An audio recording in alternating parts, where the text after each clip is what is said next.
ஆனந்தி எல்லாத்தையும் கரெக்டாக செக் பண்ணியா? டேமேஜ் எதுவும் இல்லையே? இல்லைங்க, எல்லாம் சரியாத்தே இருக்குது. மாப்பிள சும்மா சொல்லக்கூடாதுரா, நம்ம கண்ணே பட்டுரும். ஃபினிஷிங்லாம் சும்மா அட்டகாசமா இருக்கு. எனக்கு தெரிஞ்சு நான் இங்க வேலைக்கு சேர்ந்ததுல இருந்து இவ்ளோ குவாலிட்டியான ஃபினிஷிங்கா நான் பார்த்ததே இல்ல மாப்பிள. பார்ட்டிக்காரன் மட்டும் இதை பார்த்தான்னு வச்சுக்க சும்மா மிரண்டுருவான். எல்லா பெருமையும் நம்ம டெய்லரிங் டீமுக்கு தான். பின்ன எங்க அன்பண்ண ப்ரொடக்ஷன் கேட்டுனா நாங்கெல்லாம் சும்மா விட்டுருவோமா? அதானே. என்ன அதானே?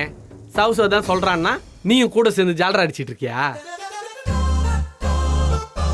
அன்புக்காக தச்சிங்க, வேற எதுக்கு? பீஸ் ரேட்டுக்காக மிஷினை மிதின்னு மிதிச்சு தள்ளிட்டீங்க. இப்ப கேட்டா அன்பண்ணனுக்காகவான். இத பாரு மாப்ள, இதெல்லாம் நம்பாதரா. அது என்னங்க அப்படி சொல்லிட்டீங்க? பீஸ் ரேட்டுக்கு காசு கிடைக்கும்னா நிறைய பீஸ் அடிக்கணும்னு தான் ஓட்டி இருப்போம். ஆனா குவாலிட்டி எப்படி இருக்கு?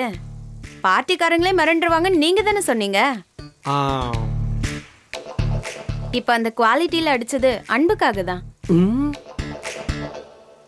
அப்படி சொல்லி ஜெயந்தியக்கா, பீஸ் ரேட்டுக்காக காசு கிடைக்கிறது எங்களுக்கு சந்தோஷம் தான். ஆனா எங்களுக்காக போராடி வாங்கி கொடுத்த அன்பனுக்காக தான் நாங்க இப்படி எல்லாரும் அசந்து போற மாதிரி வேலை பார்த்துட்டு இருக்கோம். தெரியாம சொல்லிட்டேன் தாயே. தப்புதான். போதுமா? அதெல்லாம் முடியாதுனே. ஜெயந்தி அக்கா, முத்தண்ணனை இன்னைக்கு சிறப்பா கவனிச்சுக்க. நீ சொன்னா முடியாதுன்னு சொல்லுவனா? கவனிச்சு. ஐயோ மாப்ள, இன்னைக்கு எனக்கு ஓவர் டைம் போட்டுக்குறா. வேலையை பார்த்துக்கிட்டு இங்கே இருந்துக்கிறேன். சும்மா இருடா. இந்த பாருங்க, 2 பேரும் சேர்ந்து சீக்கிரமா செக் பண்ணி வண்டியில ஏத்திருங்க. டெலிவரி ரொம்ப ஜாக்கிரதையா கொண்டு போய் கொடுக்கணும். செக் பண்ணி வண்டியில ஏத்தணும். சரிடா, நான் போய் மற்ற பாக்ஸ் எல்லாம் பார்த்துட்டு வந்துடுறேன். ஓகே பாருங்க. வானந்தி. டேய் சேதே, ட்ராலி முன்னாடி எடுத்துட்டு வா. வரேன். கருணாகரன் சார், அந்த பேக்கேஜ்லாம் கரெக்டாக இருக்கான்னு பாருங்க. அப்பதான் நம்ம நாளைக்கு கிளைண்ட்டுக்கு அனுப்ப முடியும்.